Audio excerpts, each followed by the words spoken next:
Hi all. I+ന്റെ പുതിയൊരു ക്ലാസ്സിലേക്ക് എല്ലാവർക്കും സ്വാഗതം. ഇപ്പോൾ എന്താണ് നമ്മുടെ പ്രീവിയസ് ഇയർ ക്വസ്റ്റ്യൻ പേപ്പർ ഡിസ്കഷനുമായിട്ട് നമുക്ക് വീണ്ടും ക്ലാസ് നോക്കാം അല്ലേ. നമ്മൾ സാധാരണ 5 ക്വസ്റ്റ്യൻ വെച്ചാണ് നോക്കിക്കൊണ്ടിരിക്കുന്നത് അല്ലേ. ഏറ്റവും ഇമ്പോർട്ടൻ്റ് ആയിട്ടുള്ള പ്രീവിയസ് ഇയർ 5 ക്വസ്റ്റ്യൻ സീരീസ് ആണിത്. നമുക്ക് അടുത്ത ക്ലാസ്സിലേക്ക് പോകാം. അടുത്ത ക്വസ്റ്റ്യൻ, ഫസ്റ്റ് ക്വസ്റ്റ്യൻ എന്താണ്? Who was a social reformer and a pioneer of cooperative movement. അപ്പോൾ കോപ്പറേറ്റീവ് മൂവ്മെന്റിന്റെ സോഷ്യൽ റിഫോമർ പയനിയർ എന്നറിയപ്പെടുന്ന താഴെ പറഞ്ഞ ആരാണെന്നോ അല്ലെ. Option A David Day, option B George Kurian, option C Robert Owen and option D William King. ആരായിരിക്കാം father of cooperative movement എന്നൊക്കെ പറയുന്നത് ആരാണ് അല്ലെ? ആരാണ്? ഓപ്ഷൻ സി റോബർട്ട് ഓവൻ ആണ്. അപ്പൊ നമ്മൾ അദ്ദേഹത്തെ പറ്റി 1-2 കാര്യങ്ങൾ നോക്കാം. റോബർട്ട് ഓവനെ പറ്റി നമുക്ക് 1-2 കാര്യങ്ങൾ നമുക്ക് ഡിസ്കസ് ചെയ്തു അല്ലെ. നോക്കാം. റോബർട്ട് ഓവൻ, ഓപ്ഷൻ ഏതാണ്? ഓപ്ഷൻ സി റോബർട്ട് ഓവൻ ആണ് ഇതിന്റെ answer.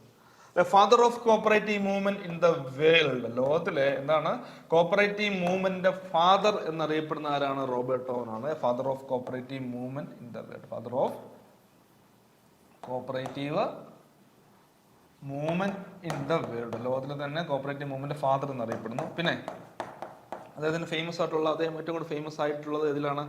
Doctrine of circumstances. Doctrine, DOCTRINE, doctrine of circumstances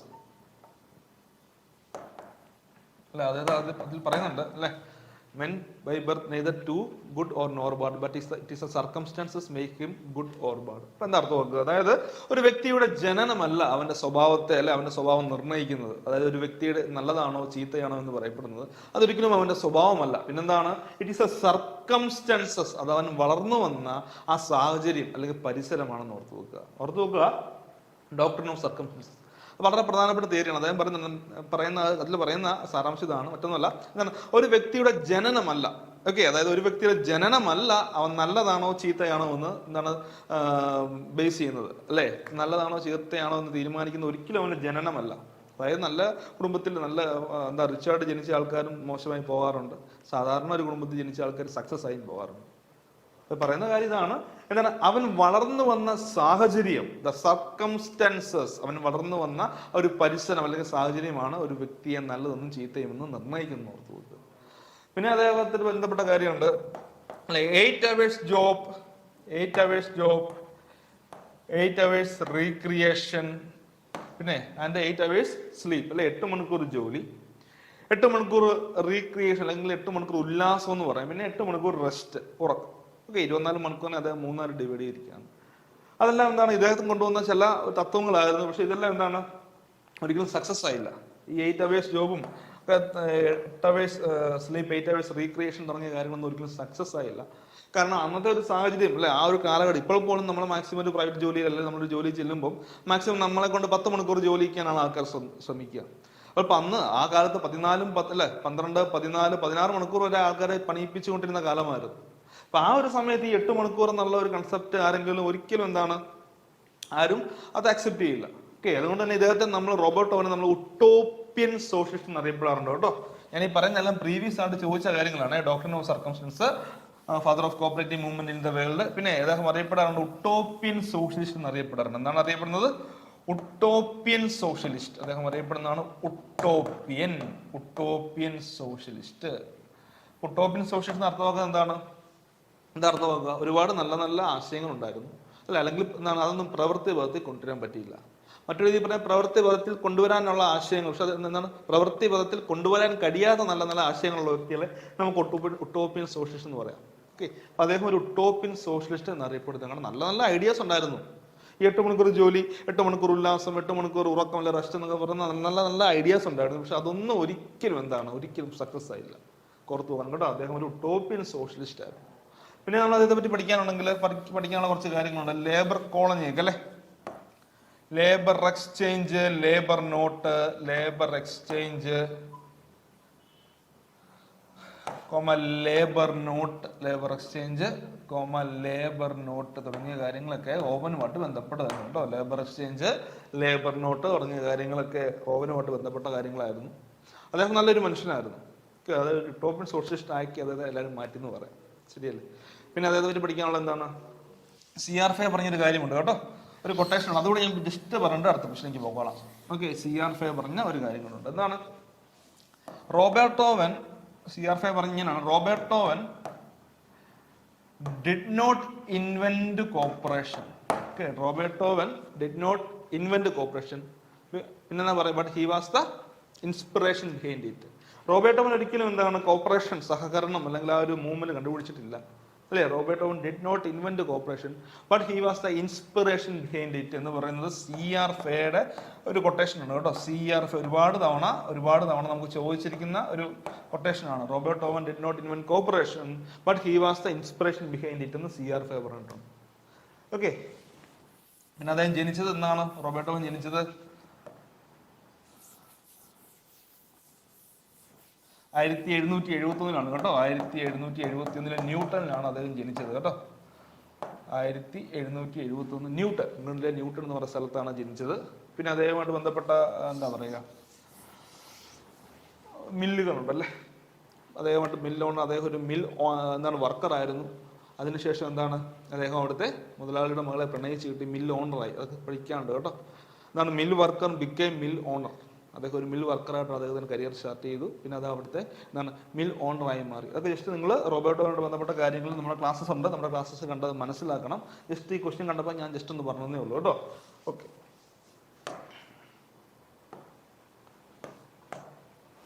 നമുക്ക് അടുത്ത ക്വസ്റ്റ്യനിലേക്ക് പോകാം. സെക്കൻഡ് ക്വസ്റ്റ്യൻ എന്താ പറയുക, A dash is a cooperative that is run by and for a network of volunteers for the benefit of a defined membership or the general public to achieve some goal. അത് answer വരിക. Dash is a cooperative that is run by and for a network of volunteers for the benefit of a defined membership or the general public to achieve some goals. കോപ്പറേഷനെ പറ്റി തന്നെയാണ് പറയുക. എന്താണ് അർത്ഥം വരിക? Answer A volunteer cooperative, option B network cooperative, option C social cooperative, option D general cooperative. Volunteer cooperative ആണ് answer വരിക കേട്ടോ. എന്താണ് dash is A volunteer cooperative is a cooperative that is run by and for a network of volunteers for the benefit of a defined membership or the general public to achieve some goal. ഓർത്ത് നോക്കുക, answer A volunteer cooperative. അങ്ങനെ അധികം അങ്ങനെ ചോദിച്ച് കണ്ടിട്ടുള്ള questions അല്ല, 1-2 തവണയൊക്കെ വന്നിട്ടുള്ളതാണ് നമ്മൾ ജസ്റ്റ് ഇത് ഡിസ്കസ് ചെയ്യുന്നത്. ഓക്കെ, മൂന്നാമത്തെ question, the cooperative flag was designed by option A the central government, option B ICA, option C NCCT and option D international cooperative union. അതാണ് ആൻസർ വരിക. നമുക്ക് ഇന്നത് കുറച്ച് കാര്യങ്ങൾ ആദ്യം തന്നെ എലിമിനേറ്റ് ചെയ്ത് കളയാൻ പറ്റും. നമുക്ക് എലിമിനേറ്റ് ചെയ്യാൻ പറ്റും അല്ലേ? നമ്മൾ അങ്ങനെ ഇപ്പൊ നമുക്ക് ഞാൻ പറഞ്ഞ പോലെ നമുക്ക് പ്രോപ്പറായിട്ട് അടുത്ത് നമ്മൾ എലിമിനേറ്റ് ചെയ്യാം. സെൻട്രൽ ഗവൺമെന്റ് അല്ല, ഓപ്ഷൻ ബി ICA കിടപ്പുണ്ട്, ഓപ്ഷൻ സി NCCT അല്ല, option D international cooperative union. International cooperative union ആണോ? അല്ല. എന്താണ്? ഓപ്ഷൻ ബി ICA ആണ് അല്ലേ? ICA ആണ് കോപ്പറേറ്റീവ് ഫ്ലാഗ് ഡിസൈൻ ചെയ്തത്. ICA ആണ്. ഇനി കോപ്പറേറ്റീവ് ഫ്ലാഗ് ഡിസൈൻ ചെയ്ത വ്യക്തിയുടെ പേര് അറിയാവോ? എന്താണ് അതിന്റെ പേര്? The person. ഇപ്പൊ നമ്മൾ കോപ്പറേറ്റീവ് ഫ്ലാഗ് ഡിസൈൻ ചെയ്ത ആരെന്ന് വെച്ചാൽ ICA. ഇപ്പൊ നമ്മളിവിടെ ഇൻസ്റ്റിറ്റ്യൂട്ടിന്റെ പേര് നമ്മൾ ICA എന്ന് പഠിക്കുക. അത് ഡിസൈൻ ചെയ്ത ഒരു വ്യക്തിയുണ്ട് കേട്ടോ. കോപ്പറേറ്റീവ് ഫ്ലാഗ് ഡിസൈൻ ചെയ്ത ഒരു വ്യക്തിയുണ്ട്. അദ്ദേഹത്തിന്റെ പേരെന്താണ്? അദ്ദേഹത്തിന്റെ പേരാണ് ചാൾസ് ഗൈഡ് കേട്ടോ. എന്താണ് അദ്ദേഹത്തിന്റെ പേര്? ഇവിടെ ആൻസർ ICA ആണ്. ഇനി വ്യക്തിയാണെങ്കിൽ ചാൾസ് ഗൈഡ് കേട്ടോ. Charles Gide. എന്താണ്? Charles Gide. Okay, Charles Gide ആണ് ഈ കോപ്പറേറ്റീവ് ഫ്ലാഗ്, സഹകരണ പതാക അല്ല കോപ്പറേറ്റീവ് ഫ്ലാഗ് ഡിസൈൻ ചെയ്തത്. അപ്പൊ 1921 ഇദ്ദേഹം ഡിസൈൻ ചെയ്ത് 1921 ഡിസൈൻ ചെയ്തെന്ന് ഓർത്ത് നോക്കുക കേട്ടോ. 1921 ഈ വ്യക്തി, ഇദ്ദേഹം ഒരു ഫ്രഞ്ച് കോപ്പറേറ്റർ ആയിരുന്നു. ആരായിരുന്നു ഇദ്ദേഹത്തിന്റെ നാഷണാലിറ്റി? ഫ്രഞ്ച് അല്ലേ? ഇദ്ദേഹം ഒരു ഫ്രഞ്ച് കോപ്പറേറ്റർ ആയിരുന്നു. ഓർത്തോണേ, ഇദ്ദേഹം ഒരു ഫ്രഞ്ച് കോപ്പറേറ്റർ ആയിരുന്നു. 1921 ഇദ്ദേഹം ഇത് എന്ത് ചെയ്യുന്നത്, നമ്മുടെ ചാൾസ് ഗൈഡ് ഇത് എന്താ പറയാ ഡിസൈൻ ചെയ്യുന്നത്. 1923 ICA ഇത് ഹോസ്റ്റ് ചെയ്തു. 1923 ICA നമ്മൾ ഹോസ്റ്റ് ചെയ്തു.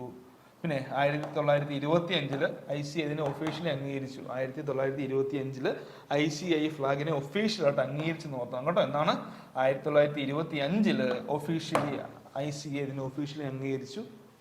വിബ്ജിയോർ എന്ന് പറഞ്ഞ അല്ലെ, വിബ്ജിയോർ, മഴവില്ല നിറമുള്ള വിബ്ജിയോർ എന്നാണ് ഫ്ലാഗ് അറിയപ്പെടുന്നത്. റെഡ് ടോപ്പിലാണെന്ന് ഓർത്ത് നോക്കുക. ഇതിനെപ്പറ്റി ക്ലാസ്സസ് നമ്മുടെ കോഴ്സിൽ ഇൻക്ലൂഡ് ചെയ്തിട്ടുണ്ട്. കണ്ടുപടി മനസ്സിലാക്കണം കേട്ടോ. ഇതിനെ പറ്റിയുള്ള ക്ലാസ്സസ് നമ്മുടെ കോഴ്സിൽ നമ്മൾ ഇൻക്ലൂഡ് ചെയ്തിട്ടുണ്ട്. ആ കളർ അല്ല, യൂണിറ്റി ഇൻ ഡൈവേഴ്സിറ്റി എന്ന് പറയുന്ന രീതിയിലാണ് ഫ്ലാഗ് നമ്മൾ കാണുന്നത്. എന്താണ് unity in diversity? Unity in diversity ആണ് അല്ലേ? കളറുകളുണ്ട്. വിബ്ജിയോർ എന്നുള്ള രീതിയിലാണ് കളർ. മഴവില്ലിന്റെ അല്ലേ വിബ്ജിയോർ. ഓർത്ത് നോക്കേണ്ടത് റെഡ് ടോപ്പിൽ വരും, റെഡ് ടോപ്പിൽ വരും. പിന്നെ ഇപ്പം വി ഏറ്റവും വയലറ്റ് ഏറ്റവും താഴെ വരും, റെഡ് ടോപ്പിൽ വരും. പിന്നെ ഇത് ഓരോ കളറും ഓരോ കാര്യങ്ങൾ ഇൻഡിക്കേറ്റ് ചെയ്യുന്നുണ്ട്. Okay, red felt in need, അങ്ങനെ കുറച്ച് കാര്യങ്ങൾ പഠിക്കാനുണ്ട്. നിങ്ങളത് ഓർത്താണ് കേട്ടോ. അതാണ് വിബ്ജിയോർ എന്ന് പറയുന്നു. പിന്നെ ഓരോ കളറും ഓരോന്നിനെയും നമ്മൾ എന്താണ് ഓരോ കളറും ഓരോ കാര്യങ്ങൾ അതിനെ എന്താണ് ചെയ്യുന്നുണ്ട്. എന്താ പറയുക, ഓരോ കളേഴ്സും ഓരോ കാര്യങ്ങളെ ഐഡന്റിഫൈ ചെയ്യുന്നുണ്ട്. നമ്മുടെ ക്ലാസ്സസിൽ അതുണ്ട്, കണ്ട് മനസ്സിലാക്കിക്കണം. വിബ്ജിയോർ നമ്മൾ അതിൻ്റെ കോഡൊക്കെ പറയുന്നുണ്ട്, FHJYQCD എന്നൊക്കെ പറഞ്ഞ് നമ്മളൊരു കോഡുകളൊക്കെ അതിന് പ്രൊഡ്യൂസ് ചെയ്യുന്നുണ്ട്. ഓക്കെ, അപ്പോൾ അത് ഓർത്ത് വെക്കുക. വിബ്ജിയോർ എന്ന് പറഞ്ഞ കളറാണ് വരിക അല്ലെ, വയലറ്റ്, ഇൻഡിക്കോ അല്ലെ, ബ്ലൂ ഇങ്ങനെ വരുന്നുണ്ട്. അപ്പം നമ്മൾ അതിന് കോഡും പറയുന്നുണ്ട്. ഫെൽറ്റ് ഇൻ നീഡ് അല്ലെ, ഫെൽറ്റ് ഇൻ നീഡ്, ഹാർമണി, അങ്ങനെ കുറച്ച് കാര്യങ്ങൾ വരുന്നുണ്ട് നമ്മുടെ ക്ലാസ്സിലുണ്ട്. നമ്മളിവിടെ ഓർത്ത് വെക്കേണ്ട കാര്യം 1921 ചാൾസ് ഗൈഡ് ഇത് ഡിസൈൻ ചെയ്തത്. പിന്നീട് 1923 ICA ഇത് ഹോസ്റ്റ് ചെയ്തു. 1925 ICA ഇതിനെ ഒഫീഷ്യലായിട്ട് അംഗീകരിച്ചു. പിന്നീട് ഈ ഫ്ലാഗിന്റെ ഹിസ്റ്ററി ഒരുപാട് പഠിക്കാനുണ്ട്. ഓക്കെ, നിലവിലെ ഫ്ലാഗിന്റെ കളേഴ്സും അതിൻ്റെ അകത്ത് വന്നിരിക്കുന്ന ആ ഒരു എംബ്ലം ഒക്കെ പഠിക്കാനുണ്ട്. ഒരുപാടുള്ളതുകൊണ്ട് ഞാനിപ്പോൾ അതിലേക്ക് അധികം അങ്ങനെ വിശദമായിട്ട് പോകുന്നില്ല. പിന്നെ ഈ ബെർണാഡോ 1896 1895 ICA ഫോം ചെയ്യുന്നു. ഓക്കെ, 1895 ICA ഫോം ചെയ്യുന്നു. 1896 ഈ ബെർണാഡോ, ഓക്കെ, ബെർണാഡോ ആണ് ICAയോട് ആവശ്യപ്പെട്ടത്, നമുക്ക് സ്വന്തമായിട്ടൊരു ഫ്ലാഗ് വേണം. അതിന് പ്രകാരം 1921, 23, 25, 21 ഈ 4 വർഷങ്ങൾ പഠിക്കണം ഫ്ലാഗ് പാട്ട് അല്ലേ. ബേസിക്കലി 96, 21, 23, 25. ഓക്കെ, മനസ്സിലായെന്ന് വിചാരിക്കുന്നു. വിശദമായിട്ട് പഠിക്കേണ്ട ഒരു ഏരിയയാണ് ഫ്ലാഗ് കേട്ടോ. അടുത്ത ക്വസ്റ്റിലേക്ക് പോയാലോ. ഇതാണ് 9ാമത്തെ ക്വസ്റ്റ്യൻ, നമ്മുടെ 4ാമത്തെ ക്വസ്റ്റ്യൻ അല്ലെ, സീരീസിലെ 4ാമത്തെ ക്വസ്റ്റ്യൻ.